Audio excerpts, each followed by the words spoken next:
자, 오늘은 이제 5번째 영상인데요, 벌써. 오늘은 헌금과 나눔에 대해서 좀 같이 이야기를 해보도록 하겠습니다. 오늘날 안 믿는 사람들이 교회에 헌금하는 문제에 대해서 굉장히 예민해하고 또 공격의 그 소재로 많이 삼고 있는 게 현실인데, 우리가 이 성경적으로 헌금을 어떻게 봐야 되는지 다시 한번 생각해보는 기회를 갖도록 하겠습니다. 목사님 한번 설명을 좀 해주시죠. 네. 우리가 이제 헌금을 얘기하면 전반적으로 이제 물질을 이렇게 어디 드리는 것을 이제 헌금으로 전체 보는데, 굳이 오늘은 우리가 둘로 이렇게 나눠서 말씀을 좀 드리려고 그래요. 헌금 그러면 일단은 우리가 지금 이제 기독교 공동체 안에서 이제 생활하니까 교회 공동체나 그다음 이제 하나님의 나라를 위한 사역 이런 부분들에 대해서 드려지는 것을 이제 헌금이라고 일단 보고, 그다음에 또 하나는 이제 그 외에 우리가 이제 기부를 한다든지 어디 그 불쌍한 사람들 구제를 한다든지 여러 가지 일들을 위해서 이제 드려지는 물질을 이제 나눔이라고 이렇게 보면서 이제 한번 해보려고 그러는데, 지금 이제 말씀을 했었잖아요. 이제 헌금. 사실 우리 기독교 공동체 안에서는 헌금이라는 말이 좀 자연스러운데, 이런 공동체 안에 있지 않는 사람들은 무슨 재물을 모아가지고 뭘 하려고 하나, 이런, 특히 이제 우리 목회자들한테 좀 질타하고 또 그것을 다 이렇게 목사들이 가져가는 거로 이렇게 알고 하는 경우가 많죠. 그리고 교회가 왜 자꾸 이렇게 물질을 요구하느냐라는 부분, 이런 것을 많이 얘기를 하는데, 그런데 이제 그런 분들은 이제 그렇게 이해할 수밖에 없을 수도 있어요. 그럴 수밖에 없는 상황인 것 같아요. 그 내용을 잘 모르니까. 그런데 우리가 이제 재물 관리 측면에서 봤을 때, 우리가 재물의 부요라는 측면에서 얘기했을 때는 이 헌금이라는 것이 뭐 아무리 강조해도 지나치지 않습니다. 목사가 또 헌금 얘기한다. 이제 저 사람도 목사니까 틀림없이 또 헌금을 많이 해야 부유해진다라고 얘기를 할 거다라고 아마 선입견을 그렇게 가질 수가 있어요. 뭐 그래도 뭐 그분들이 그렇게 얘기한다 그러면 그렇게 할 수 없지만, 저는 헌금이라는 부분이 결국은 우리를 하나님께서 부욕케 하시려고 하는 하나의 방법이었다라는 그런 측면으로 봐야 된다고 생각합니다. 실제적으로 이제 그 성경의 구약에서부터 신약에 이르기까지 헌금 제도가 생겨난 것이라든지, 그 다음에 이제 그 제도를 따라서 순종했던 사람들의 부여라든지, 그 다음에 이제 우리 신약을 거쳐서 우리 지금 그리스도인의 삶을 사는 많은 사람들이 공공연하게 그러한 부분에 대해서 간증을 상당히 많이 합니다. 그거는 이제 안 믿는 분들은 그걸 의아해할지 모르지만 실제적으로 그것이 현실적으로 나타납니다.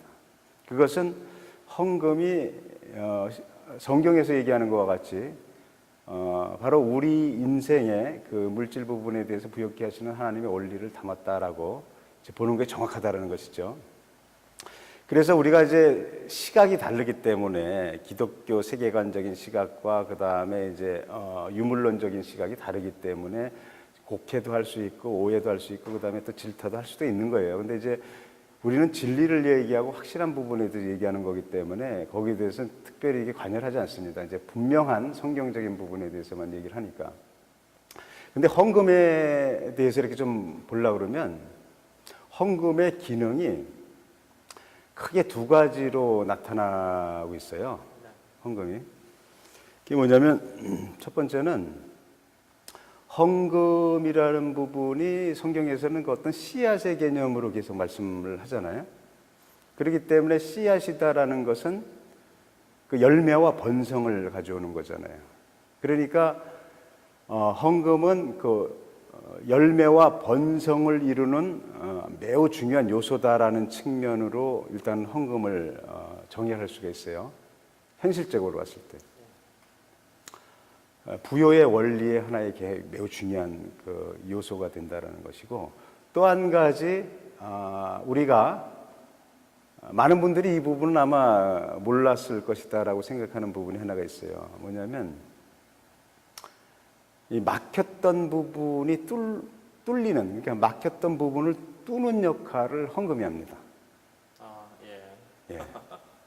그건 뭐냐면 우리가 이런 부분을 가만히 생각해 보면 언어라는 것과 이제 그 사회적인 문화라든지 이런 모든 부분은 어떤 한 그 맥을 가지고 있다라는 것을 볼 수가 있는데, 헌금을 우리는 이제 한글로 헌금 그러고 한문도 헌금 그러면 그런가 보다라고 하지만, 이게 원래 이제 원래 동양에서 기독교가 시작됐지만 서양 종교인 것처럼 이렇게 하는 문제가 있지만, 사실은 그 문화적인 측면에 봤을 때는 이제 그것이 서양 쪽으로 먼저 넘어갔기 때문에 그렇게 해서 단어가 어퍼링이거든요. 어퍼링이라는 부분은 이제 드린다라는 그런 의미가 있지 않습니까? 그런데 이제 이게 옛날에 제의제도, 하나님 앞에 예배 제사를 드릴 때 구약에 번제, 그다음에 소제, 화목제, 속제제, 속건제 이렇게 쭉 나오지 않습니까? 그 5가지제. 이런 부분이 뭡니까? 하나님과의 인간과의 관계 속에서 막혔던 부분을 뚫는 역할을 하잖아요. 제사를 통해서 죄를 씻음으로 인해서 막혔던 부분이 뚫어지는 그런 일을 하지 않습니까? 그런 영적인 것을 가만히 보면 그 번제가 그 번트 오퍼링입니다. 태워서 드려지는 것. 화목제 같은 경우도 펠로우십 오퍼링이고, 그다음에 신 오퍼링 여러 가지 이제 이런 그 오퍼링으로 주로 이루어졌어요. 그 소제는 이제 그레인 오퍼링이라고 하죠. 이건 뭡니까? 그러니까 재물의 어떤 의미로 인해서 뚫는 역할을 하는데, 그러면 지금의 헌금이 오퍼링이라는 단어가 똑같다고 해서 정말로 그러한 역할을 합니까? 이렇게 질문을 할 수가 있잖아요. 근데 그것도 제가 연구를 했죠, 나름대로. 그리고 그 실험도 하고, 실험이라기보다도 실제적으로 이제 임상적인 많은 부분들의 간증도 가지고, 직접 간증도 가지고 있고. 그런데 이 헌금이 들어가면, 이 헌금이 들어간 다음에는 얼마 안 있으면 나의 물질 부분에 어떤 부분이 열려요. 막혔던 부분이. 그러한 경험을 해보지 않으면 몰라요. 그러니까 정말로 하나님께서 기뻐 받으실 만한 곳에 나의 희생의 헌금이 들어가면요, 내 삶 속에서 물질이 꽉 막힌 상황, 사업을 하든지 어떤 상황이든지 꽉 막혔던 상황에서 한 부분이 열려져 가는 것을 경험할 수 있습니다. 이게 희한한 거예요, 이게, 이 세계가. 그래서 옛날에도 이런 간증들이 굉장히 많아요. 저 같은 경우는 제가 매달 선교사들을 좀 많이 돕거든요.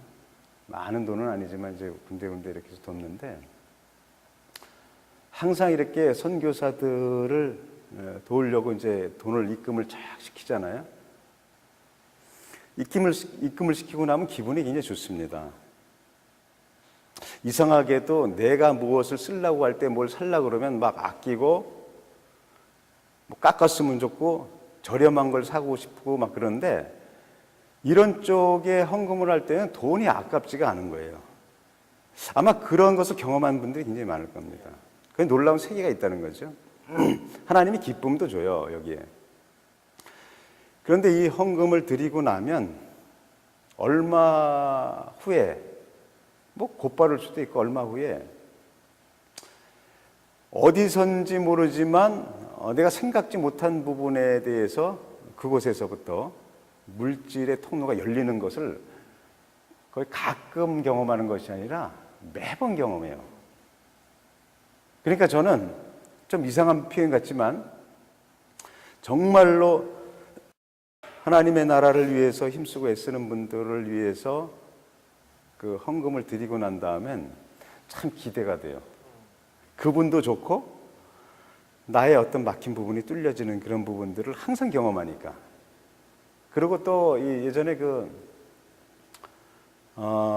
최희승 회장이라고 데이그룹에 그분 뭐 저기 아주 유명하죠. 간정 그 집도 많이 나왔고 그다음에 뭐 그 전 세계 교회를 100개를 세운다고 해서 계속 세워가고 있어요, 그분이. 그분 간증해 보면 그런 것도 나오죠. 그것도 한 예입니다. 이건 하나의 예라는 것보다도 지금 법칙으로 흐르고 있다는 얘기를 지금 하고 있는 것이죠. 헌금에. 그분이 그 IMF 때 그 협력업체인 그 대우그룹, 대우자동차가 이제 부도 상황인데 거기까지 처해져서 그 하청업체로서 돈을 못 받았었죠, 계속. 그리고 굉장히 어려웠었죠. 그런 상황에서 이제 뭐 헌금을 해야 할 상황이 나왔어요. 상황이. 근데 뭐 장로님으로서 또 수석 장로님이었던 것 같아요. 근데 이제 보이지 않게 우리가 자원함으로 드리는 헌금도 있지만 이렇게 의무 같은 것도 있잖아요. 이렇게 보면 내가 직책에 맞게 이런 부분도 있는데 그걸 뭐 나쁘다고 볼 수는 없습니다. 근데 뭐 낼 게 있어야죠. 헌금을. 나중에 보니까 이제 그 부인께서 이 통장을 하나 가져오지 않습니까? 그 장롱 속에 넣었던 통장. 그게 이제 아마 청약 통장이었던 거로 기억을 하고 있습니다. 그게 좀 돈이 조금 돼요. 얼마인지 정확히 기억이 안 나는데. 이런 부분이 이제 마지막이라고 이걸 가져와요. 이제 추수감사절 헌금인데 돈이 없으니까. 뭐 이렇게 추수감사절이면 장로는 반드시 헌금을 해야 된다고 얘기하는 건 아니에요, 제가. 이제 원리를 얘기하려는 거지. 그러니까 부인이 그걸 가져오니까 굉장히 고맙게 생각하는 거죠. 그 마지막 것까지도 이게 여자면 이제 그런 걸 아까워할 텐데 또 집에 관련된 부분이라서 통장이라서 오랫동안 또 쌓아놓은 부분이고 감사한 마음을 가지고 이제 해서 너무 감사해서 드렸죠. 그리고 나서 얼마 후에 일이 터지죠. 좋은 일이 터지는 겁니다. 거기 기록한 것을 보면 뭐라면요. 아니 부도난 회사에서 무슨 돈이 나와요. 예? 돈을 주는 거예요. 부도난 회사에서 하청업체에. 예? 돈을 주는 거예요. 돈을. 거기에다가 또 무슨 일이 일어났냐면 전혀 뚫리지 않았던 해외 그 기업체죠. 해외 그 자동차 업체에 거래망이 뚫린 거예요. 그게 거래망이. 그러니까 이거는 뭐 여기서는 이제 막혔는데 이제 부도나고 막 이렇게 IMF 돼서 해외 쪽으로 거래망이 뚫어지는데 그 거래선이 굉장히 큰 겁니다. 그러니까 지금까지 돌렸던 그 라인 그 정도 돌려서는 안 될 정도로 분량이 굉장히 많은 것이죠. 그러니까 요새로 사람들이 얘기하는 것으로 봤을 땐 대박이 터진 거죠. 뚫렸어요. 뚫리는 일들. 이런 부분들이 그 굉장히 많아요. 제가 예를 들면요. 실제적으로 제가 경험하고 실제적으로 내가 코치해가지고 그 사람이 경험한 거 보면 뭐 줄줄이 나옵니다. 어떤 분은 이런 분도 있었어요. 아는 친척이 그 어려움, 그러니까 예를 들어서 그 저기예요. 동생인데 동생네가 굉장히 어려웠습니다. 사업 때문에 굉장히 어려웠는데 근데 너무 어려운 이런 상황 속에서 있어서 그 명절날도 거기 어머님 있는 데에 이렇게 모이는데 가기에 굉장히 불편한 마음이 생길 정도로 굉장히 어려운, 우리가 이렇게 재정적으로 굉장히 어려우면 가족 모임에 가기 힘들잖아요. 그렇죠. 네. 완전히 쪼들리고 그러는데. 그런데 제가 이제 그 코치를 하면서 그러지 말고 가라. 가서 이제 이렇게 해라. 이렇게 얘기를 했어요. 거기에 이제 얘기할 게 굉장히 많아요, 사실은. 그분이 왜 안 가려고 하는지 그런 것도 다 있어요. 왜냐하면 그 시어머니에게 남편이 빚진 부분도 있고 막 그래서 이제 복잡해요, 좌우지간. 그러니까 이제 가기 싫은 거죠. 그런데 거기 가서 아주 극적인 그 반전이 일어나요. 이분이 그 전에 무슨 일이 있었냐면 굉장히 그 어려운 굉장히 어려운 개척교회를 한번 헌금을 했어요. 그것도 굉장히 그 기업이 조금 어려운 상황인데도 어떻게 그 정도의 헌금을 하느냐 할 정도로 굉장히 그 어려운 헌금을 했어요. 그 개척교회 목사가 바로 저였어요. 그때. 저는 뭐 헌금하라고 그러는 것이 아니죠. 뭐 나는 늘 그랬으니까. 근데 어려운데 갑자기 헌금을 한 거예요. 어려운 줄 알고. 근데 돈이 꽤 됐어요. 근데 굉장히 우리가 아주 급박한 상황에서 그것 때문에 아주 기사회생을 했죠. 우리 교회는. 제가 지난번에 얘기할 때 왜 자꾸 드려질 때에 아주 희한한 방법으로 하나님이 막 공급해 줬다라는 그런 얘기를 한번 한 적이 있었잖아요. 그게 그때의 매기였어요. 그것도 하나였었어요. 그런데 여기서 이분이 거기서 이제 어떤 뭐 빚 문제건 뭐 부모님 만나는 부분이건 뭐 이렇게 해서 이제 만남을 가졌는데 그때 마음은 쪼그라들어서 갔는데 그때 상황이 어떻게 반전이 됐냐면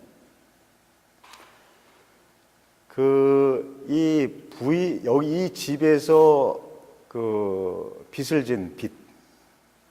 이 빚이 그때 당시에 1억 7천만 원이었어요.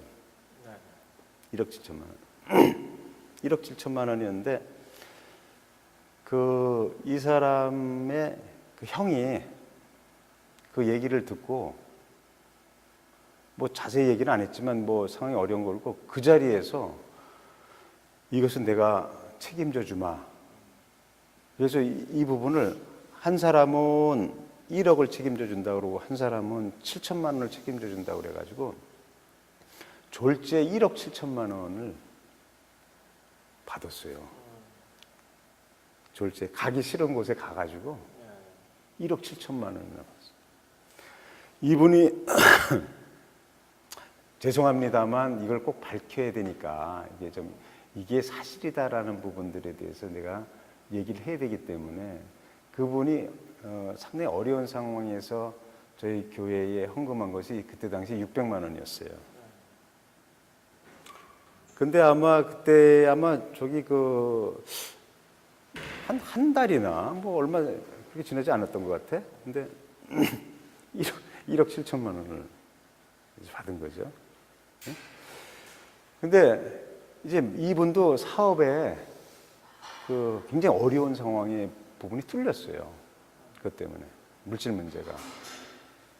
또 한 가지는 이쪽에 이제 이분을 도와줬던 분 있잖아요. 형님네. 이분은 얼마 후에 소식을 들었어요, 제가. 근데 그 전에 어디 큰 업체에 OEM으로 굉장한 것을 이제 납품을 하고 있었는데 그게 내가 그때 듣기로는 한 1년 반 정도 그 납품 부분이 끊어진 상황이 있어서 그나마 그런 상황에서도 어려운 상황이 있었던 거야. 그 사람도 나름대로 큰 기업을 하니까 뭐 이제 그게 OEM으로 이렇게 크게 납품하는 부분들에 대해서 어려워도 그렇게 어려웠는지 아닌지 모르겠지만 굉장히 어려움이 있었던 게 막혔던 부분이. 그랬는데 그 이후에 제가 그분을 만나서 무슨 얘기를 하는 중에 그 얘기를 하는 거예요. 그분이 OEM 부분이 갑자기 뚫렸다는 거야. 그래서 다시 납품하게 됐다는 거야. OEM으로 납품하는 양이 뭐 수십억이라는 거예요. 수십억. 이게 막혔던 부분이 뚫려져 버린 거예요. 그래서 이런 부분들이 제가 이제 어디 뭐 얘기하면서 이렇게 짜맞추는 것이 아니라 제가 누굽니까? 이런 부분들에 대해서 세부적인 흐름을 연구하는 사람 아니에요. 이래 쪽쪽 이렇게 추적해보고 이렇게 해보면 이런 부분들의 결과가 다 나타나더라는 거죠. 그래서 이제 이게 어퍼링이라는 것이 지금 이게 우리가 단어적인 측면에서 이제 얘기를 했지만 이게 평범한 단어의 표현이 아니다라는 거죠. 그 구약에서부터 나오는 그 흐름들이 이게 드려짐으로 인해서 하나님과 인간과의 관계에서 문제가 생겼던 부분들을 뚫어줌으로 인해서 그 사람이 답답해하는 많은 부분들이 뚫려지는 역할을 헌금이 하더라는 거죠. 네. 우리 그리스도인들도 그렇고 그 비신자들 그렇고 좀 부담을 느껴요. 부담을 느끼는데, 근데 하나님께서 뭐 물질이 부족해서 헌금 제도를 만들었겠느냐는 거죠. 그러니까 우리가 그런 관점에서 보면 왜 만들었을까라고 생각을 한다 그러면, 이제 하나님께서는 천산의 생축이 다 내 것이라고 그랬는데 이 헌금 제도를 만든 이유가 있을 것이다라는 것이죠. 물론 이제 우리가 농법의 원리 씨앗 부분도 얘기하고 그랬었지만은 결국은 이제 그거죠. 그런데 애초부터 구약 시대에 그 헌금 제도가 생겨지는 거 보면 결국은 사람을 살리는 쪽으로 그 물질을 흘려라 하는 그런 측면으로 헌금 제도를 만드는 거죠. 우리가 뭐 잘 아는 바와 같이 우리가 헌금을 내면 하나님이 가져갑니까? 뭐 그렇지 않잖아요. 그렇죠. 그러니까 이제 그것은 결국 어떤 의미가 있냐면 내 물질 중에서 다 내 것이 아니다라는 거죠.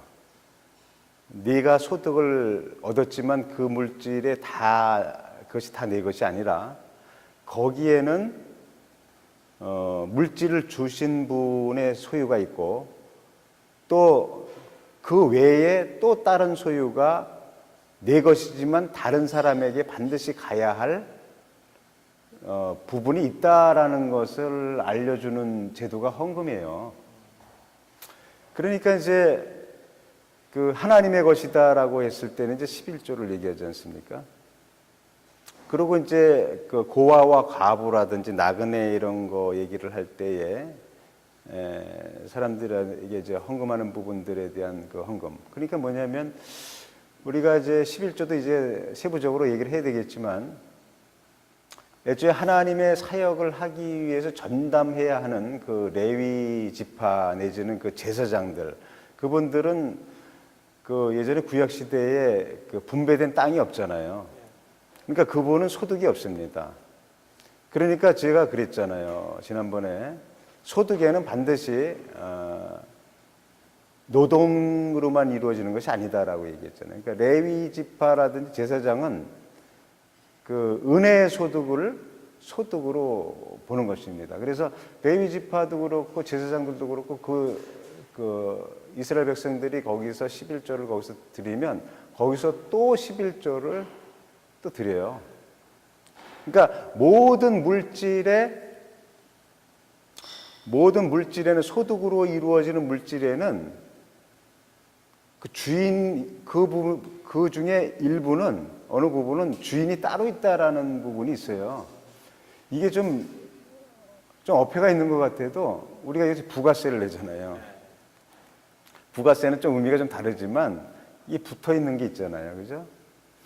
그러니까 이제 그 11조 같은 경우는 이제 그 레위 지파하고 하나님의 사역을 하는 제사장의 그 말 그대로 소득이 일반 노동의 소득이 없는 사람들에게 하나님이 은혜의 소득으로 주시는 그런 부분으로 살아야 되는 거기 때문에 사람을 살리는 쪽으로 그리고 하나님의 나라의 일을 하는 쪽으로 이런 쪽으로 그 물질의 흐름이 이루어지도록 하기 위해서 헌금 제도를 뒀잖아요. 그럼 뭐예요? 그 레위 지파라든지 제사장은 무슨 일을 합니까? 하나님과 사람과의 관계에 막힌 부분을 뚫어주는 역할을 대신 해줘야 되잖아요. 그러니까 이 법칙이 있잖아요. 그러니까 이 사람들이 하는 건 아니지만 그래도 그것을 맡아서 하는 사람들의 역할이 있지 않으면 하나님의 창조 질서의 법칙 속에서 그 다음에 타락과 구속의 법칙 속에서 이 드려지는 사람들의 물질이 막히는 부분이 있어요. 만약에 이걸 하지 않으면. 그러니까 이것도 뚫어주는 거니까 이 사람들의 역할도 물질의 흐름을 계속 만들어주는 그 역할을 하는 거죠. 그러니까 뭐예요? 헌금이라는 거는 생명을 살리고 하나님의 사역을 이루는데 그쪽으로 물질이 흐르도록 하는 제도가 헌금이다라는 거죠. 그리고 또 이렇게 고아와 과부 이런 부분들은 하나님은 그 피조물들에 대한 국률이 기본적으로 있거든요. 믿으나 믿지 않으나. 예, 그렇기 때문에 햇빛도 주시고 뭐 비도 주시고 이런다고 얘기를 하지 않습니까? 하나님은 악인에게도 자비롭다라는 말씀을 이제 성경에서도 하시고. 그렇기 때문에 이게 이런 쪽에 비록 자기가 연약하든지 잘못했든지 뭐 해가지고 남편을 잃어서 과부가 됐다든지 아버지를 잃어서 고아가 됐다는 이런 모든 연약함의 대명사들 쪽에는 소득이 없으니까 이런 부분으로 생명을 살리는 쪽으로 흘려보내줘야 하는 것이 바로 소득 있는 사람의 의무이면서 그렇게 함으로 인해서 더 소득을 일으켜가는 것이 하나님의 법칙이다라는 거기 때문에 여기에도 헌금이 있는 거죠. 예전에 우리 이런 것이 있었죠. 우리 또 한 번 그 쯔다카 얘기가 나오는데 그 밭에 이렇게 그 모퉁이를 이렇게 먼저 선을 긋고 이거는 이제 내 것이 아니다. 소유가 딴 사람의 소유다라는 거죠. 내 것이지만 그런 거죠. 그런데 요 부분을 히브리어에서는 그 페아라고 해요. 페아라고 하는데 그게 최소한 소득의 60분의 1을 넘어야 됩니다. 소득의 60분의 1을 넘어야 돼요. 유대인들은 그래요. 정통 유대인들은 지금도 소득의 10분의 1은 11조로 드리고 또 10의 1조는 그 11조를 뗀 부분에서의 또 11조는 그 하나님의 절기라든지 성례라든지 뭐 이런 것들 하나님의 그 일들을 위해서 행사를 치르는 것을 위하여 드립니다. 그리고 이제 60분의 1, 최소한 60분의 1을 넘어야 되는 부분들이 이제 그러한 구제 쪽으로 나가는 거죠. 그 자기의 소유가 아니다라는 거죠. 근데 최근에 자료를 보면 그 유대인들이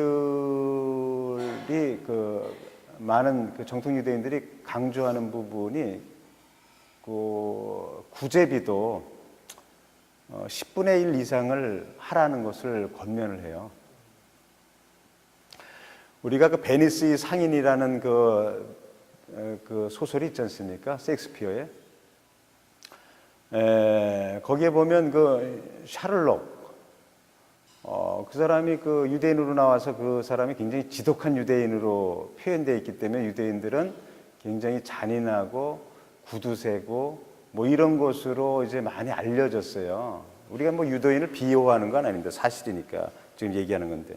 근데 그런 것이 아니라 실제적으로 정통 유대인들이 자기 소유를 다 자기 소유로 안 하고 그렇게 자기 소유지만 이것 중에 일부는 다른 사람이 혹은 하나님이 소유하고 있어야 된다는 그런 부분에 대한 의식이 굉장히 철저하기 때문에 우리가 일반적으로 얘기하는 구두쇠다, 뭐 수전노다라는 거하고는 거리가 굉장히 멉니다. 굉장히 많이 해요. 우리가 생각할 때 보면. 그러한 것들이 어디서 나오는 거냐면 바로 그 하나님의 법 속에서 나와요. 율법 속에서. 그런 부분을 탈무드에서 해석을 해가지고 이렇게 가르치죠. 그러니까 뭡니까? 이 헌금제도라는 부분들이 바로 생겨날 때부터 탄생 초기서부터 의미가 뜻하는 바가 사람을 살리고 그 다음에 귀한 일을 하나님의 일을 하고 그 다음에 또 그것으로 인해서 더 물질이 번성케 하는 원리로 작용시키기 위해서 하나님이 제도를 둔 것이기 때문에 그러한 의미를 잘 생각한다 그러면 정말로 헌금을 제정하신 하나님의 뜻을 잘 생각해서 순정한다 그러면 소위 얘기해서 그냥 굉장한 그 물질의 부여를 누릴 수밖에 없는 구조로 돼 있어요. 제가 목사라서 이제 헌금을 강조해서 그런 것이 아니라 실제적으로 그런 현상들이 드러나고 많은 사람들이 그걸 간증을 하잖아요. 그럼 뭐 저희도 뭐 주변에도 그렇고 저도 그렇고 뭐 이것을 계속 따라가면서 이렇게 조사를 해보면 이런 분 드러나요. 네.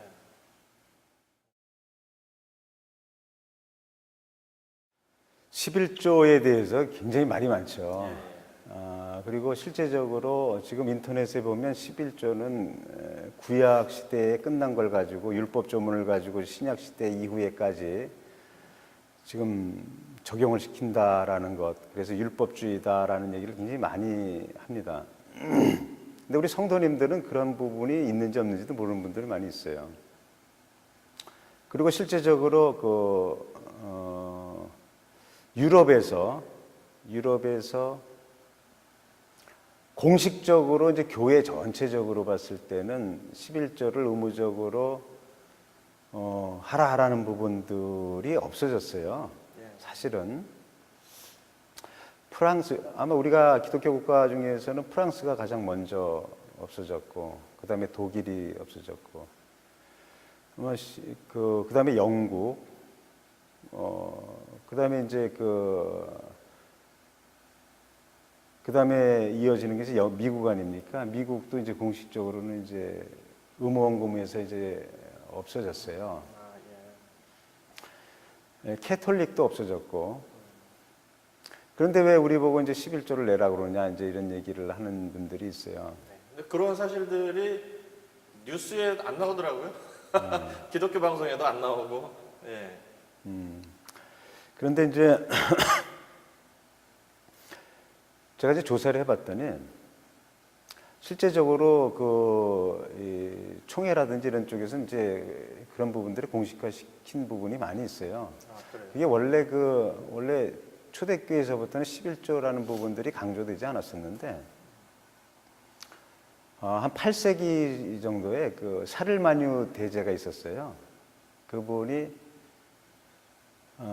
신성 로마 제국 통치자였는데 그때 가면서 아마 세금적인 측면에서 신성 로마 제국이니까 이제 그 기독교 국가니까 그걸 11조를 이제 세금으로 거두드리는 일들을 좀 했어요.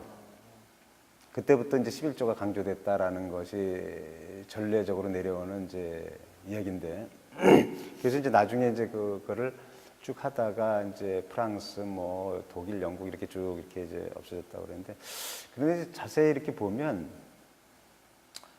그것이 완전히 뭐 없어졌다는 것보다도 그것이 이제 율법적이다, 율법적이지 아니다라는 부분에 대해서 분명하게 이렇게 선을 그어진 부분이 아니기 때문에 교회마다 유럽 교회도 그렇고 독일도 그렇고 영국도 그렇고 뭐 프랑스도 그렇고 프랑스는 그 캐톨릭 국가니까 뭐 이제 그런 부분은 없죠. 개신교 국가 중에서는 이제 그런 부분은 많이 해요. 또 교회마다 또 알아서 자발적으로. 네. 그리고 이제 그걸 또 권장하는 데도 좀 많이 있고. 근데 무조건 다 율법적인 걸 갖다가 막 없어졌는데 이쪽에서 한다, 한국만 한다, 막 이런 식으로 이제 얘기를 하는데 미국에도 11조 하시는 분들도 꽤 있고, 물론 이제 한인교회들 뭐 다 하고 그렇지만. 그런데 이제 11조 가지고 이제 뭐 이렇게 뭐 얘기가 많이 나오지만 사실 구약의 율법 조문에 의해서 11조가 없어졌다, 뭐 있어야 된다라는 부분들에 대한 것은 뭐 성경에 분명한 부분을 선을 걸 수 있는 부분이 아니기 때문에 저는 개인적으로 11조를 굉장히 찬성하는 편입니다. 그리고 실제적으로 그렇게 해야 된다고 생각을 해요. 그리고 그렇게 또 가르치고. 그리고 예를 들어서 저 미국 같은데 이제 록펠러 같은 사람들, 그다음에 그다음에 워너메이커라든지 실업인들이라든지 그다음에 카네기 이런 사람들 보세요. 공식적으로 미국 교회가 11조를 의무원 근무에서 제어한 상황에서도 굉장히 많은 11조들을 하면서 록펠러 같은 경우는 뭐 11조 헌금이 나를 이렇게 부역했다라는 어머니의 어떤 가르침도 있지만 그런 것을 간증할 정도로 굉장히 중요한 팩터가 되고, 그 다음에 미국의 선한 청지기들, 기업인들 같은 경우는요, 11조 헌금을 굉장히 강조합니다. 그러니까 뭐가 있냐면, 11조를 잘 내는 사람들이 부자가 많아요. 미국의 그 기업인들, 선한 청지기들이 그 사람들 한결같이 그런 얘기를 하죠. 그러니까 이제 뭐 유대인, 정통 유대인들은 말할 것도 없고요. 그런데 이 11조 부분이 이제 뭐 얘기가 많은데 특히 이제 우리 말라기 3장 10절에 얘기하면서 이제 많이 인용을 많이 합니다. 하나님께서 시험해보라고 한 성경 구절이 유일하게 11조다라는 그런 말씀도 하고. 근데 우리가 이제 어떤 부분들에 대해서 긴가 민가 이런 부분들을 따질 때 성경에서 예수님께서 무슨 말씀을 하셨느냐라는 것에 기준을 가지고 많이 판단하는 경우가 있어요. 그 예수님도 그 마태복음 23장에 보면 회양극 박하와 근채와 회양의 11조 얘기를 하면서 너희들은 그건 잘 드리면서 왜 의와 신과 뭐 이런 11조는 드리지 않느냐 하면서 이것도 드리고 저것도 버리지 말아야 할지니라 이런 말씀을 하시거든요. 우리 그 한국교회 개신교 목사님들은 다 이제 그걸 말씀을 하시죠. 그러니까 거기에 근거해 보면 예수님도 11조가 우리 예수님이 오심으로 인해서 그것이 다 폐하여졌다라는 부분들에 대한 것을 말한다고 볼 수 없는 거죠. 근데 이제 이것은 뭐 이제 그 신학자들이 해석할 일이에요. 근데 그런 것을 근거해 봤을 때 우리는 11조 부분을 좀 강조하고 우리가 뭐 11조를 하게 해서 그 성도들에게 뭐 11조를 돈을 많이 내게 해가지고 교회를 물질적으로 부욕해 하고 그다음에 건물 짓고 뭐 하기 위해서 그런 건 아니에요. 어떤 분들은 이제 그런 것을 위해서 그런다 하고 막 이제 뭐 꼬집고 그다음에 막 보통 이제 그 안티들이 다 그렇게 하죠. 그리고 또 이렇게 기독교인 중에서 조금 이제 그런 쪽에 나름대로 생각을 반대로 가지고 있는 분들은 많이 그런 얘기를 하죠. 하나님의 것이다라고 했던 그 11조라는 것이 결국은 생명을 살리고 하나님 나라를 위해서 쓰임을 받게 함으로 인해서 더 부요의 원리를 가져오는 그 씨앗이 되고 하는 부분들에 대한 거기에 대한 확실한 증거들이 너무나도 많은 거죠. 성경적인 백그라운드도 가지고 있지만은. 그래서 이제 이 11조 부분에 대해서는 우리 성도들이 좀 이렇게 안 좋게 생각하거나 저분도 목사니까 뭐 물질 재물 관리에 대해서 강의하고 뭐 이렇게 대담하시는 분 역시 그렇구나라고 생각할지도 모르겠어요. 그런데 제가 지난번에 한번 얘기했잖아요. 그러면 성도님들 중에 이제까지 11조를 잘 내신 성도님들 중에서 그럼 제 말이 조금 뭐하면 한 3달만 의도적으로 11조를 하지 말아보라니까? 더도 말고 3달만 한번 해보시라니까? 그리고 그걸 갖다가 유용한 데 한번 써보시라니까? 정말 해보시라니까? 그거는 뭐예요? 그 결과가 나타나는 거는 그거는 놀라운 하나님의 비결이 있는 거예요. 그 미국의 그 재정사역자인 존 아반지니 목사님이라는 분이 있어요. 그분이 이제 재정 상담을 많이 하는데 그분이 이제 만난 사람들을 얘기하면서 어떤 표현까지 쓰냐면 어떤 분을 만났는데 그분이 상담을 하면서 쭉 얘기를 들어보고 그 사람한테 얘기를 하고 하면서 그 사람이 내 얘기를 듣고 또 안 듣고 이런 것들이 많이 나타나는데 어떤 분은 그 삶이 썩어져 가는 것이 보이더라는 거죠. 물질적인 부분에서 피폐해져 가는 것이 보이더라는 거죠. 그러니까 지금 얘기하는 정황으로 봤을 때 저분의 삶은 틀림없이 피폐해져 갈 것이다라는 게 보이더라죠. 근데 얼마 후에 그분을 다시 이렇게 보면 정말 그러더라는 거지. 그 부분 중에 하나가 바로 그런 부분들에 대한 그 반감을 가지고 역행하는 일들을 하는 사람들이 거의 다 그러더라는 거죠. 그러면 내가 또 11조를 강조하기 위해서 이런 얘기를 한다. 그게 아니다라는 거죠. 거기에는 굉장한 그 원리들이 숨어져 있다라는 부분들을 우리가 꼭 알아야 된다라는 것이죠. 우리가 뭐 11조에 대한 그 간증은 아마 물질로 복을 받았다는 그 기독교인들의 간증집을 한번 다 뒤져보십시오. 거의 100%다 할 정도의 부분이 11조로 나옵니다. 그러면 율법조문에 뭐 어쩌고 저쩌고 이렇게 해가지고 따지는 분들이 있다 그러면 우리가 이제 그거에 대해서 분명히 선을 그지 못했다고 했지만은 뭐 신학자들이 알아서 할 일이지만은 그러한 것들에 대해서는 어떻게 설명할 거냐 이거죠. 그런 부분은 어떻게 설명하냐 이거지. 한 설명을 어떻게 하겠어요 그런 부분을. 이런 부분에 그거는 뭐 다른 쪽에서 어떻게 해서 했겠지. 그러면 한번 세 달 하지 말아보라니까. 예, 이런 세계가 있는 겁니다. 그래 11조에 관해서는 사회적으로도 뭐 그 안티들 간에도 또는 이제 교회 안에서도 일부 좀 그런 생각을 가지고 계신 분들에 의해서 논란거리가 되고 있는 건 사실인데 목사님 말씀은 11조에 대한 것은 어쨌거나 지금 명확하게 뭐 첨예한 그 이슈 중에 하나이기 때문에 이런 것들은 이제 신학자들이 판단해야 될 문제다.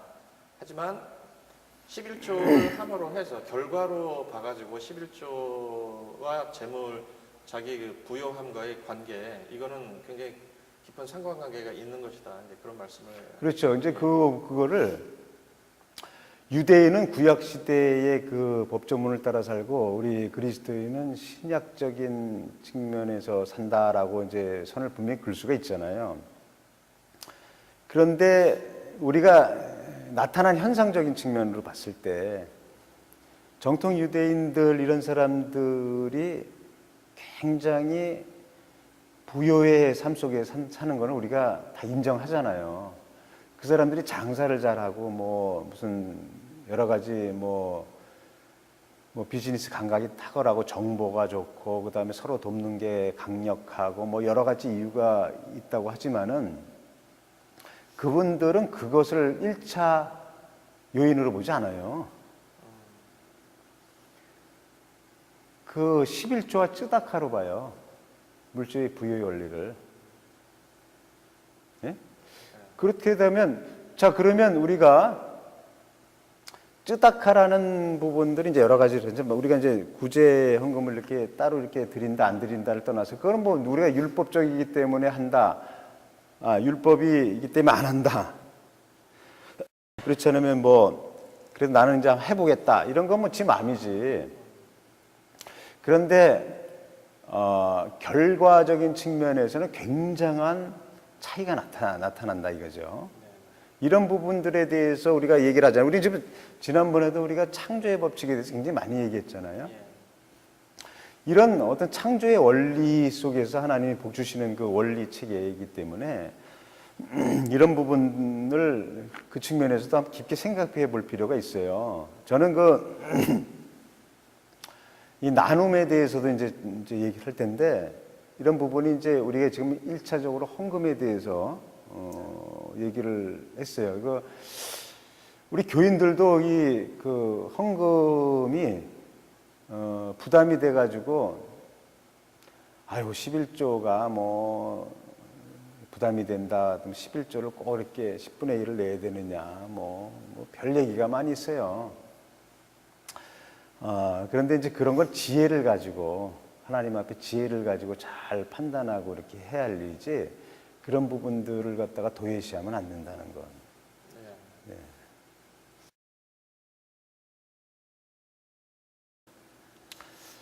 지난번에 우리가 주라 그러면 줄 것이니 그것이 이제 어떤 하나님의 계약적인 측면에서 은혜의 소득이 있다라고 얘기를 했잖아요. 농법의 원리에서 이제 30배, 60배, 100배. 그리고 주라라는 것을 누구 특별한 대상을 지정하지 않고 그냥 했다라는 부분. 근데 이제 우리가 이런 얘기를 할 때는 유대인의 그 관습이라든지 이런 부분을 도외시할 수가 없어요. 지금 우리가 구약시대에 사는 사람이라서 그런 게 아니라 그게 이제 하나님의 말씀 속에서 흘러나오는 부분들이기 때문이다라는 것을 이제 생각할 필요가 있어요. 그래서 이제 그 사람들이 얼마나 구제를 강조하는지 몰라요. 근데 실제적으로 성경에는 구제를 굉장히 강조합니다.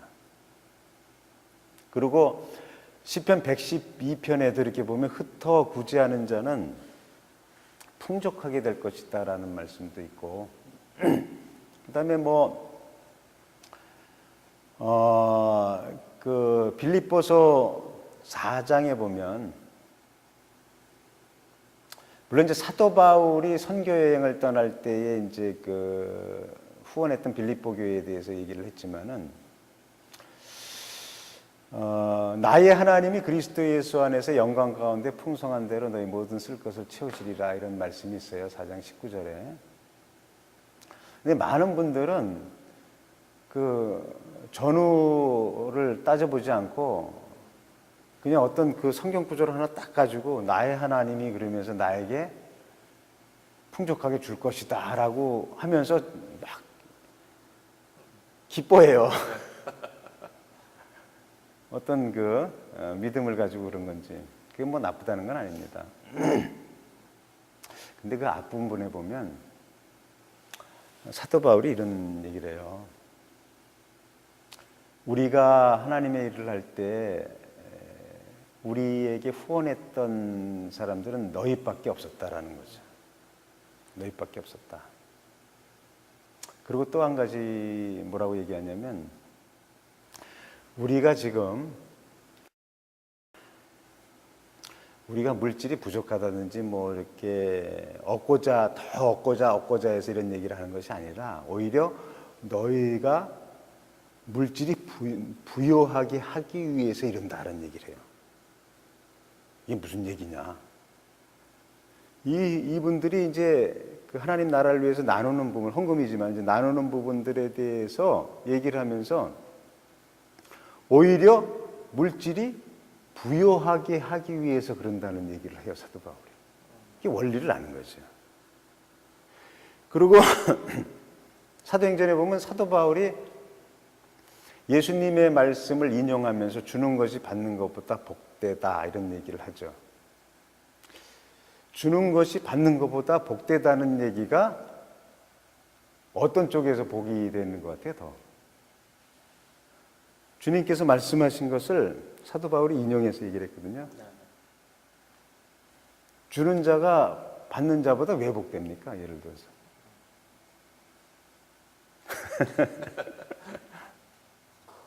일단 주는 사람의 마음이 기쁘겠죠. 네. 마음이 기쁘겠다. 이게 이제 나눔의 원리예요. 근데 그것 때문에 이런 얘기를 하는 거예요. 사람들이 이런 얘기를 하면 무슨 생각을 할까 이제 한번 의구심이 생겨요. 의구심보다는 이제 어떤 생각을 하실까? 첫 번째는 지금 말씀하신 것처럼 사람들이 받을 때보다 자기가 줄 때 굉장한 기쁨을 더 느꼈다고 얘기를 하는 사람이 거의 대부분입니다. 자기가 주로 받다가 이제 주잖아요. 주는 입장이 되면 이처럼 주는 것이 기쁜 일인 줄 몰랐다라는 얘기를 굉장히 많이 합니다. 굉장히 많이. 그 기쁨이 있어요. 여기서 주는, 받는 것보다 더 얻는 이 내면에서 쏟아지는 하나님의 기쁨이 있다는 것이 복이고, 또 한 가지는 내가 줄 수 있는 상황과 마음이 있다는 게 복이죠.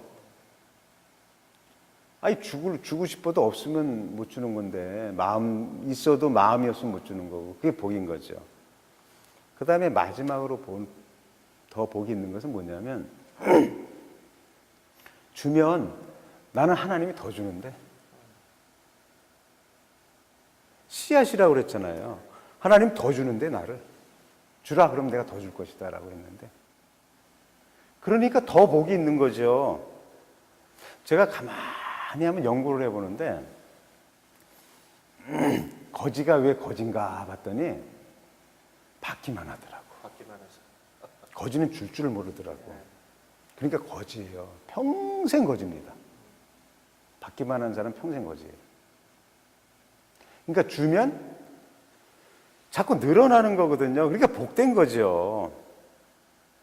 복된 거죠. 그래서 이 부분에 저는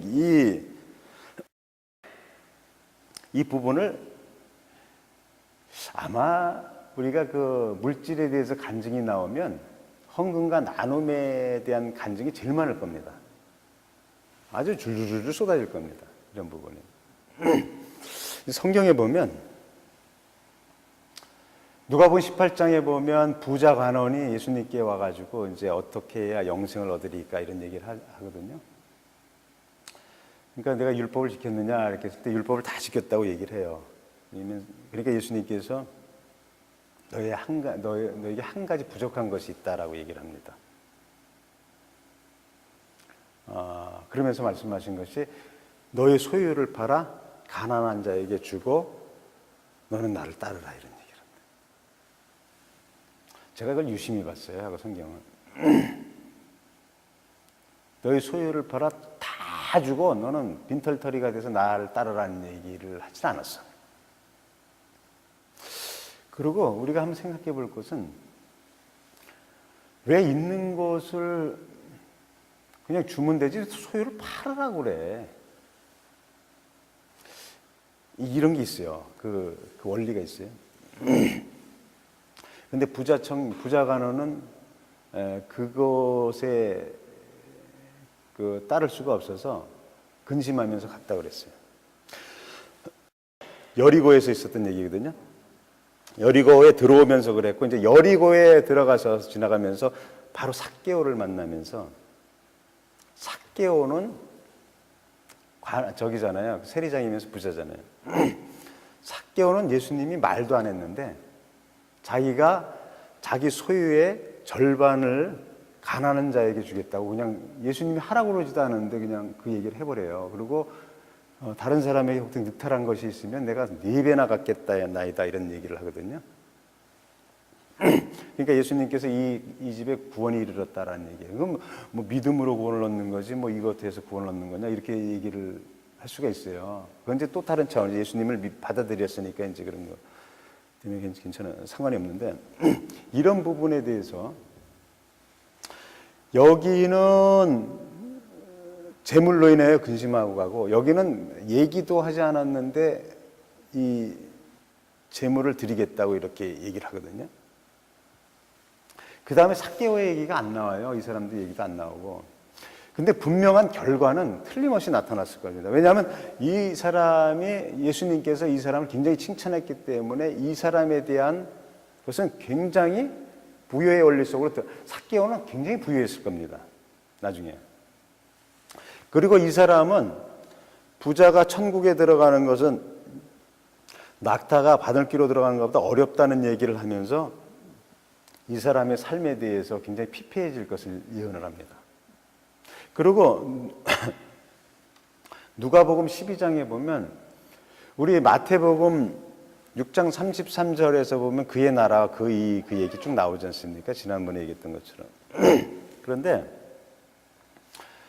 누가복음에는 12장에 그게 나와요. 근데 그 말씀이 나온 다음에 무슨 말씀이 나오냐면 내 소유를 팔아 가난한 자에게 줌으로 인해서 썩어지지 않은 지갑을 만들라고 얘기해요. 쇠하지 않은 지갑을 만들라고 말씀을 하세요. 그러니까 물질을 하늘에 쌓아두라는 얘기를 하면서 그 다음에 내 소유를 가난한 자에게 주어 내 지갑이 쇠하지 않은 지갑으로 만들라고 얘기를 합니다. 그 얘기 무슨 얘기야? 그러면 천국에 내 소유가 계속 쌓이겠구나라는 생각을 하잖아요. 그 앞전에 그 얘기를 했기 때문에 실제적으로 천국에도 쌓이는 거죠. 근데 내 지갑이 쇠하지 아니하는 지갑이 된다는 것은 천국의 지갑을 얘기하기도 하지만 이 땅 위에서 이 지갑은 어떤 지갑이 되냐면 가난한 자에게 나눠줌으로 인해서 쇠하지 않는 지갑이 되는 것이 어떤 거냐면 바로 사르밧 과부의 기름병과 밀가루통과 똑같은 역사를 만든다는 거예요. 계속 나오는 거예요. 어디서 나오는지 모르지만 계속 쏟아붓는 거예요, 하나님께서. 우리가 물질의 나눔을 통해서 하나님이 주시는 부유의 원리는 그것이 어디서 올 것이다라는 것이 예측이 안 돼요. 물론 사람을 통해서 와요. 하나님은 사람을 통해서 역사하는데, 근데 예측이 안 됩니다. 우리가 이렇게 하겠지 하면 반드시 그렇게 안 합니다. 그래서 빌립보서의 4장 6절, 4장 5절 6절에 보면 이제 아무것도 염려하지 말고 오직 기도와 간구로 너희 구할 것을 감사함으로 하나님께 하여라. 그리하면 모든 지각에 뛰어난 하나님의 평강이 그리스도 예수 안에서 너희 마음과 생각을 지키시리라. 이런 말씀을 하거든요. 그 얘기는 뭐냐면 영어 성경으로 하면 beyond understanding이에요. 그러니까 뭐냐면 이해를 초월해서 온다는 거죠. 그러니까 우리가 이럴 것이다라고는 안 나요. 이해를 초월해서 온다 이거죠. 그러니까 항상 하나님의 은혜의 역사는 beyond understanding으로 나와요. 항상 그렇게 해요. 그러니까 우리가 예측을 못하니까 은혜의 소득이다라고 얘기를 하는 거죠. 그래서 지금 제가 이 코치를 굉장히 많이 하는데 어떤 박사님이 있어요. 어느 대학교 연구원이면서 박사님인데 이분을 제가 그 부인과 함께 이제 재물적인 측면에서 코치를 했어요. 뭐 이 얘기하면 굉장히 길어요. 이분은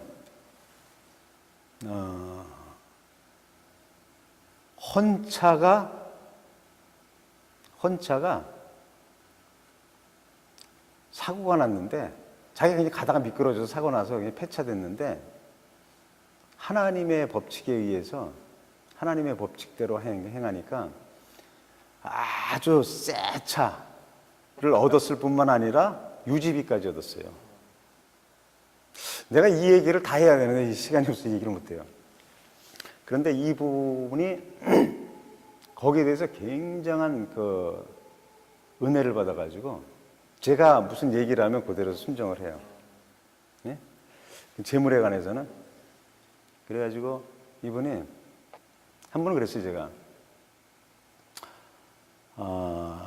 최 박사님.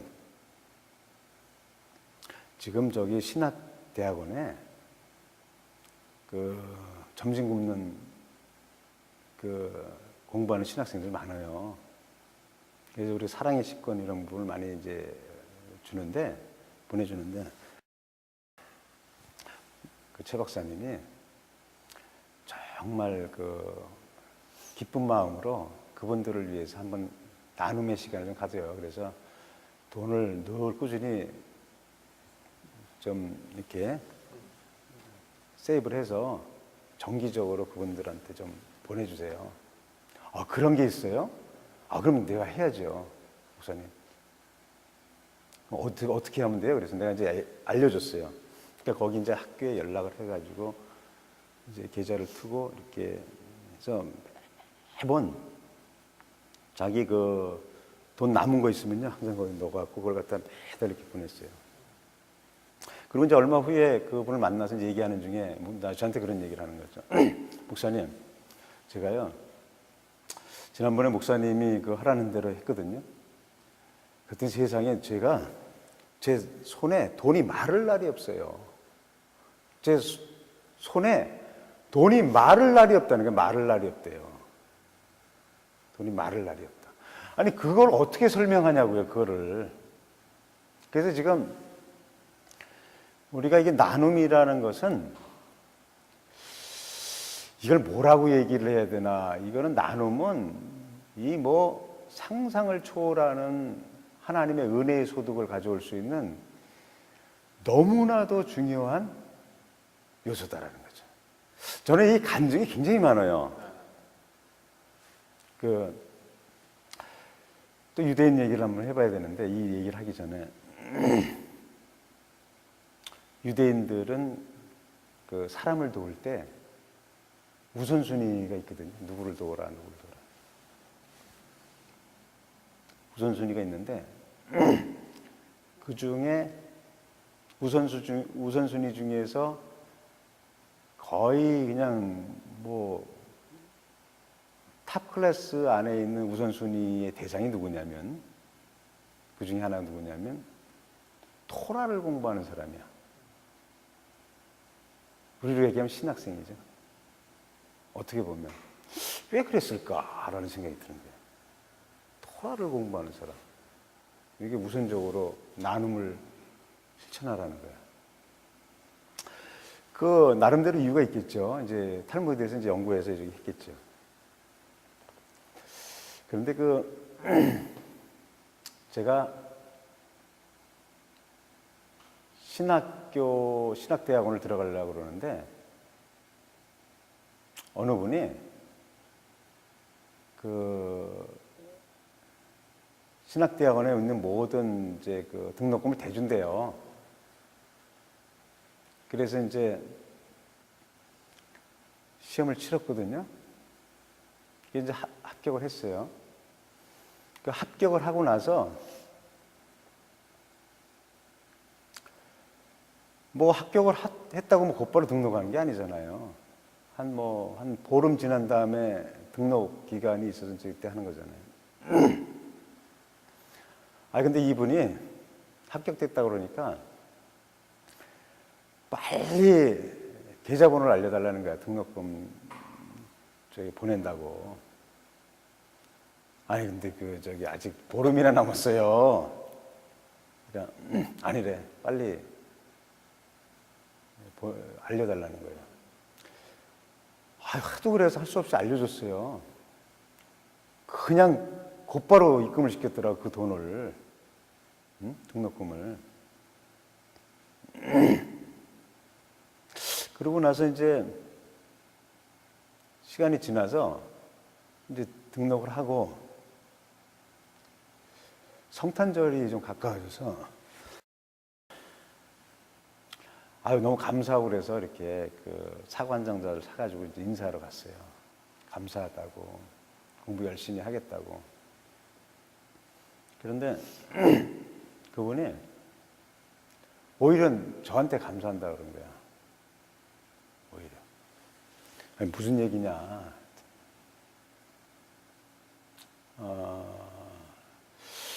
근데 그분이 이제 권사님이었는데,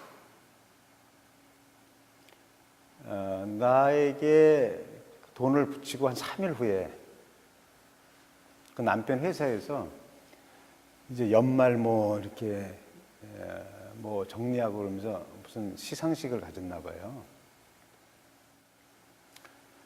그런데 전혀 생각지도 않게 보너스를 5천만 원을 받았다는 거야. 전혀 생각도 상상을 못했는데 5천만 원을 덜컥 받았다는 거야. 다른 사람 다 보너스를 준 게 아니라 그분만 실적으로 실적치를 줬나 봐요. 제가 그렇게 들었어요. 그래서 감사해요, 저한테. 왜 저한테 감사해? 근데 뭐라고 얘기했냐면, 저도 그런 걸 잘 몰랐는데요, 하나님께서 20배를 주더라고요. 20배를. 그러니까 뭐냐면 참 재미있는 게, 제가 이 간증하면 뭐 그럴 수도 있지, 뭐 이제 사람들이 그렇게 생각할지 모르는데, 나는 이게 그럴 수도 있지라는 식으로 얘기를 안 합니다. 이 모든 부분이 이제 프린시플이기 때문에 모두가 다 그럽니다. 그분이 저기서 15일 지나서 이렇게 주면 3일 후에 그 일이 어떻게 됐겠느냐라는 것도 한번 생각해 볼 필요는 있어요. 그러니까 그게 그냥 평범하게 일어난 일이 아니다라는 거죠. 그런 부분들이. 그런데 그때 그분이 어떤 얘기를 했냐면, 나를 등록금 대준다고 그랬을 때의 통장에, 그분 통장에 1,200만 원이 있었대요.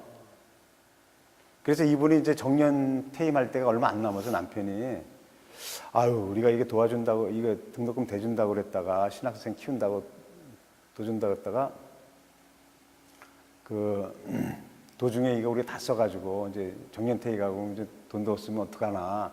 그래서 한꺼번에 다 줘버릴까. 이런 생각도 했다는 거죠. 아, 그러면 안 되지. 그러면 안 되고 그냥 그때그때 주자 이렇게 하고 이렇게 정년 퇴임이 얼마 안 남고 이제 재산도 그것밖에 없는 그런 상황이었다는 거죠. 이 세부적인 얘기는 이제 줄줄이 나와요. 이게 쫙 줄줄이 나오는데 지금 그분의 재산이 얼마인지 아세요? 아마 수십억 됐을 겁니다. 지금 제가 그때 한 5, 6년 전인가 그때만 해도 한 20억 정도가 된 것 같았는데, 그리고 정년퇴임에서 그냥 다 끝난 게 아니라 승승장구하는 거야. 나이가 많이 드셨는데도 다국적 기업의 부회장 되고 막 그래서 연세가 굉장히 60이 넘으시고 막 그랬는데도 막 승승장구하시는 거예요. 그래갖고 그게 어마어마해졌어요. 네? 예전에 제가 그런 비슷한 얘기를 나중에 나중에 누구한테 들었냐면 제가 섬기던 원로 목사님한테 나중에 한번 들은 얘기가 하나 있었어요.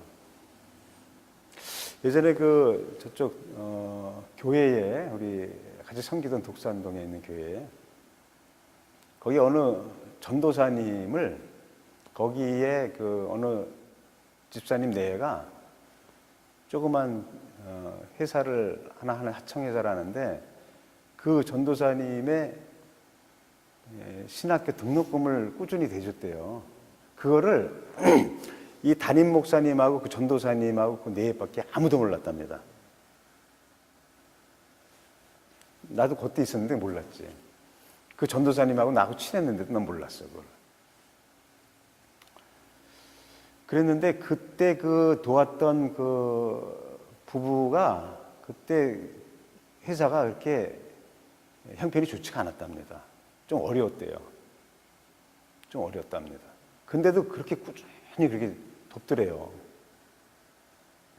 근데 나중에 뭐 누구라 그러면 이제 아마 알 거예요. 근데 이제 그분이 기업체가 굉장히 번성하고 돈을 엄청 벌었습니다. 그분.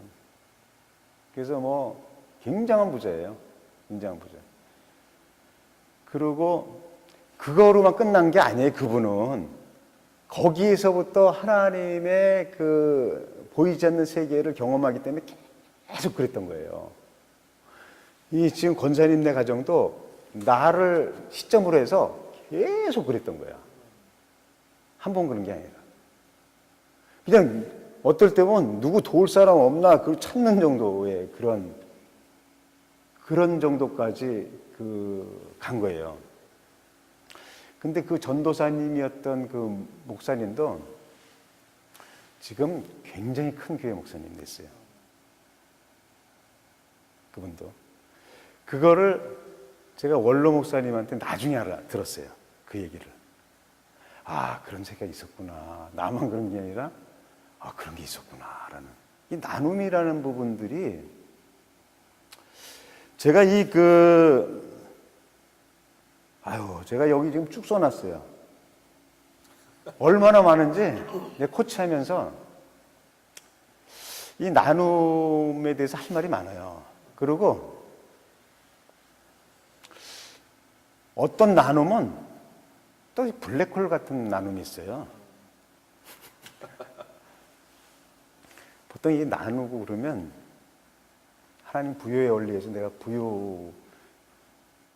씨앗의 열매를 거두거든요.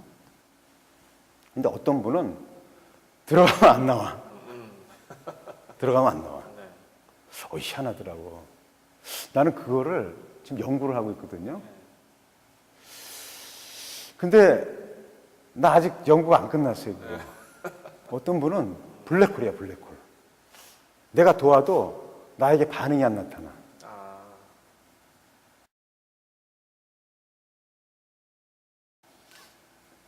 제가 이제 목사지만 교회만을 얘기하는 게 아니에요. 우리 성도들이 이제 교회 생활도 하지만 사회 생활도 하고 그러기 때문에 또 하나님 사랑, 이웃 사랑이 균형감을 이루어야 되는 부분도 있고 그래서 저는 이제 하나님 사랑의 완성이 이웃 사랑이라고 봅니다. 우리 저기 왜 구세군의 표가 있어요. 그 표가 참 멋있어요. 마음은 하나님께, 손길은 이웃에게. 뭐 상표 등록한다고 그러더라고. 모르겠어 등록했는지. 참 멋있더라고. 그런데 이제 이 헌금이라든지 나눔이라든지 이런 부분을 한번 얘기할 때 성도들은 헌금을 하면 일반 나눔은 좀 안 해도 된다라고 생각하는 사람이 꽤 있어요. 네, 맞습니다. 그리고 너무 또 지나치게 또 이렇게 그 교회만 헌금을 하고 주변을 돌아보지 않는 그런 부분들이 있는데 저는 이제 목사가 이런 얘기를 하면 목사님들한테 이제 혼날지도 모르지만 사실을 그대로 얘기를 해야 되니까 우리가 이런 게 있습니다. 어떤 물질이 있어요. 물질이 있을 때 이걸 좀 나눠야 되겠어요. 헌금을 하든지 나눠야 되겠습니다. 근데 지금 내가 교회에 헌금하는 게 좋을까? 감사헌금으로. 그렇지 않으면 내가 정말 그 어려운 사람을 돕는 쪽으로 헌금을 하는 게 좋을까? 사실 이런 고민을 하는 사람이라면 복된 거죠. 네? 복된 건데. 근데 이제 우리 목사님들이나 뭐 일반 사람들은 다 이제 교회 헌금을 하면 하나님께 복을 받는다 이런 얘기를 하죠. 뭐 그게 뭐 저기 좋죠. 근데 저는 이제 그렇게 얘기를 안 합니다. 우리가 하나님 앞에 교회 11조를 기술적 헌금을 드리고 또 우리가 또 때를 따라서 하나님께 감사하면 또 헌물도 드리고 이렇게 이제 하는데 그러한 것을 제외한 어떤 물질이 있을 때 이런 부분들은 지금 가장 이 물질이 필요하고 굉장히 긴박해서 정말로 이 물질이 있었으면 좋겠다라는 부분들 특히 이제 그 먹거리가 없어서 굶주리는 사람들 특별히 그런 사람 쪽으로 물질이 흘러가는 것이 좋습니다. 원래 헌금 제도의 원리가 그거기 때문에 하나님 나라를 건설하는 데하고 굶주린 영혼들을 살리는 쪽 영혼과 육신 이런 같이 살려가는 그런 부분들. 그래서 그럴 때는 우리가 이런 생각을 해볼 필요가 있어요. 너희 주변에 하나님의 은혜에 이르지 못하는 사람이 누구인가를 좀 살펴볼 필요가 있다는 거죠. 그것은 영혼 구원에 대한 것을 1차 말합니다. 누가 하나님의 은혜에 이르지 못한 사람이 있는가, 영혼에 그런 부분이 있고 또 한 가지는 누가 하나님이 어떤 사람을 통해서 물질을 공급하면서 그 하나님의 은혜를 누리지 못한 사람이 있는가 그런 부분도 살펴봐야 된다는 거죠.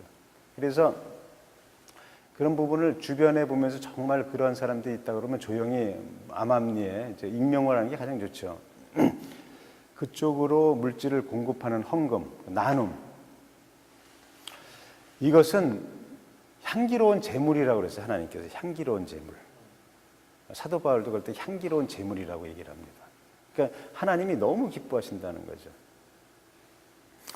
그러니까 이사야서 58장에 보면 이런 말씀이 나오죠. 금식 얘기를 하면서 우리가 금식을 이렇게 하면서 기도를 하는데 왜 응답하지 않느냐 이거죠. 이렇게 금식하면서 기도하는데 왜 응답하지 않습니까? 라고 막 그럴 때. 그 다음에 우리 거기서 하나님께서 뭐라고 하시냐면 이제 너희가 뭐 금식을 하면서 오락을 행하고 뭐 이제 좀 하나님께서 기뻐하지 않는 일들 쭉 하면서 얘기를 해요. 그렇기 때문에다라는 것도 하면서 그러면서 하신 말씀이 이거예요. 나의 기뻐하는 금식은 이런 얘기를 하면서 이제 말씀을 하시거든요. 그래서 저는 이제 그거를 우리가 함께 얘기할 때 꼭 같이 얘기하는 게 뭐냐면 성경에 그 기도가 급속하게 응답된다는 표현이 있는 곳이 딱 한 군데예요. 이사야서 58장. 그것은 이제 치료가 급속하게 될 것이다라는 표현인데 결국은 뭐냐면 기도가 급속하게 응답된다는 뜻이거든요. 그 때가 언제냐 이거죠. 때가 흉악의 결박을 풀어줄 때입니다. 사람의 흉악의 결박을 풀어줄 때, 억눌린 자를 자유케 할 때. 그러니까 우리의 영혼에 억눌린 것을 자유케 한다든지, 우리 영혼의 흉악의 결박을 풀어주는 것이 이제 복음 전하는 거지 않습니까? 이제 물질적인 측면에서 봤을 때는 정말로 먹을 것이 없어서 굶주려서 정말 온 가족이 힘들어하는 그곳에 내가 필요한 물질을 공급했을 때 흉악의 결박을 풀어주는 거거든요. 얽매인 것을 자유케 하는 거거든요. 그 물질이. 그렇게 하면 내가 너무 기뻐해서 너의 문제를 뚫어준다는 거죠. 아까 그 얘기했죠? 헌금이, 나눔이 들어가면 막힌 부분이 뚫린다고. 이게 굉장한 신비라니까, 이게. 급속하게 그것도. 그래서 이 나눔의 결과가 어떤 거는 좀 결과가 나올 때가 느린 게 있고 빠른 게 있어요. 이런 얘기하면 좀 이상하죠. 너무 타산적이다라고 생각할 수 있잖아요. 너무 타산적이다라고 생각할 수 있지만 저는 그런 걸 연구하는 사람 아니에요. 그걸 갖다 유심히 봅니다. 그런데 그럴 때는 교회에 헌금을 하지 말라는 것이 아니라 교회에 헌금을 해도 그 헌금이 그다지 긴박하게 이렇게 막 쓰이고 그런 거는 아니거든요. 그잖아요? 그 교회. 그럴 수도 있지만은. 근데 이쪽에는 굉장히 긴박한 상황이다. 그러면 그런 쪽으로 먼저 흘리라는 거죠. 우선순위를. 그러한 어떤 균형감을 가져야 돼요. 그리스도인은 그래서 하나님 나라의 일이 교회만 있는 게 아니라 세상 가운데도 있는 거죠.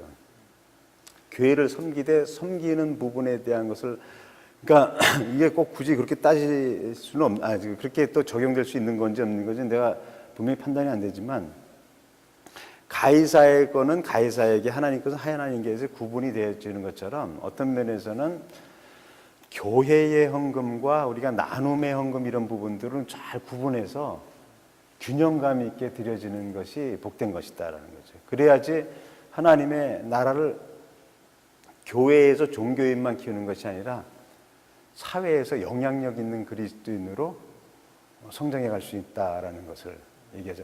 우리가 보면 나눔에 대해서 얘기할 때 꼭 짚고 넘어갈 게 하나가 있어요. 옛날 하프타임을 썼던 그 밥 버퍼드의 얘기하면 그분이 하프타임에서 그걸 잠깐 언급을 했는데 그게 언급된 부분이 원래 다른 연구기관에서 연구를 한 거라고 얘기를 하더라고요. 그게 뭐냐면 이타적 이기주의가 있다는 겁니다. 이 캐톨릭에서 그 연구를 많이 했답니다. 그 부분을. 이타적 이기주의. 그러니까 이 하나님의 법칙은 서로 사랑하게 하기 위해서, 사랑하면서 살기 위해서 다른 사람을 사랑하면 은혜를 끼치면 나에게는 더 은혜가 오는 그 신비의 세계가 있다는 거죠. 그러니까 어떤 면에서는 나쁘게 생각하면 나를 위해서 다른 사람을 더 사랑하고 더 베푼다라는 거죠. 내가 더 얻기 위해서. 그런 이타적 이기주의가 실제적으로 우리의 그 삶 영역 속에서 분명하게 있다고 얘기를 하는 거예요. 그 연구한 결과가. 그거는 나쁜 게 아닌 것 같아요. 왜 그러냐면 하나님이 서로 사랑하면서 살게 하기 위해서 필요한 것에 물질을 공급한다든지 이렇게 나누고 살게 하기 위해서 그렇게 만드신 것 같아요. 만약에 자기 것만 이기주의로만 해서 막 번성한다면 이기주의만 생길 거 아니에요. 근데 자기가 얻기 위해서는 자꾸 남한테 줘야 되니까, 그러니까 그 사람도 좋고 나도 더 좋아지고, 이러한 것들이 하나님의 원리라는 거지. 그것이 연구를 했다니까, 그거를. 그게 그 세계가 아주 놀라운 세계예요. 그 세계가. 그게 나눔의 원리의 세계예요. 그게. 네. 그래서 이게 뭐 그 또 유대인 얘기를 하면 좀 그렇지만은 그 나눔이라는 거를 할 때는 예수님께서 말씀하신 것처럼 모르게 하는 게 최고 좋습니다. 제가 이것도 연구를 해봤어요. 임상적으로. 은밀하게 하라고 말씀하셨죠. 예. 근데 간접적으로도 그렇고 직접적으로도 한번 해봤는데 해봤다는 것보다 여기 봤는데 은밀하게 한 거하고 그냥 대놓고 한 거하고는 나에게 오는 결과가 달라요. 은밀하게 한 것이 훨씬 더 좋습니다. 그러니까 주님께서 그 세계를 알려준 거예요, 우리한테. 우리한테 그 알려줬어요. 그 상을 이미 받았다고 그러잖아요. 그러니까 그게 흉년이 들어서 오더라니까? 이건 풍년이 드는데. 나는 그런 것까지 연구했어요. 목사님 오늘 우리가 이제 헌금과 나눔에 대해서 오늘 아주 자세하게 또 사례를 들어가시면서 이렇게 말씀을 해주셔서 감사드리고요. 오늘 우리 이 영상을 보시는 분들이 아마 많은 도전과 또 많은 깨달음이 있을 것 같습니다. 목사님 오늘 굉장히 수고 많으셨습니다. 감사합니다.